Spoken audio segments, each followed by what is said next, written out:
Chennai central ரயில் நிலையத்தில் போராட்டத்தில் ஈடுபட்ட தென்னிந்திய நதிகள் இணைப்பு சங்கத்தினர் கைது செய்யப்பட்டிருக்கிறார்கள். அவர்களை அருகில் இருக்கும் திருமண மண்டபத்தில் காவல்துறையினர் அடைத்து வைத்துள்ளனர். விவசாய கடனை ரத்து செய்ய வேண்டும் என்பது உள்ளிட்ட பல்வேறு கோரிக்கைகளை வலியுறுத்தி தென்னிந்திய நதிகள் இணைப்பு சங்கத்தினர் டெல்லியில் பிரதமரை சந்தித்து மனு அளிக்க சென்றனர். அனுமதி கிடைக்காததால் பிரதமர் வீட்டின் முன் போராட்டம் நடத்த முயன்றதாக கூறப்படுகிறது. பின்னர் சென்னை வந்த அவர்கள் சென்ட்ரல் ரயில் நிலையத்தின் 4வது நடைமேடையில் கழுத்தில் தூக்கு கயிற்றுடன் மறியல் போராட்டத்தில் ஈடுபட்டனர். விவசாய கடனை ரத்து செய்ய வேண்டும், கடன் தொல்லையால் தற்கொலை செய்து கொண்ட விவசாயிகளின் குடும்பத்திற்கு நிதியுதவி அளிக்க வேண்டும் என போராட்டத்தில் ஈடுபட்டவர்கள் கோரிக்கையை முன்வைத்தனர். விவசாய கடனை தள்ளுபடி செய்வேன் என்று நிதியமைச்சர் அருண் ஜேட்லி சொன்னார். ஆனால் இன்று ஏலம் நகை விவசாயி தாலி குண்டு பாசி எல்லாம் ஏலம் போது வயலை ஏல விடுறாங்க.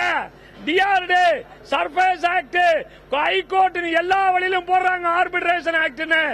இதெல்லாம் கண்டிச்சு பாரத பிரதமர் அவர்களே இது நியாயமா? எங்களுக்கு உதவி செய்யலன்னு சொன்னியே, செயலியே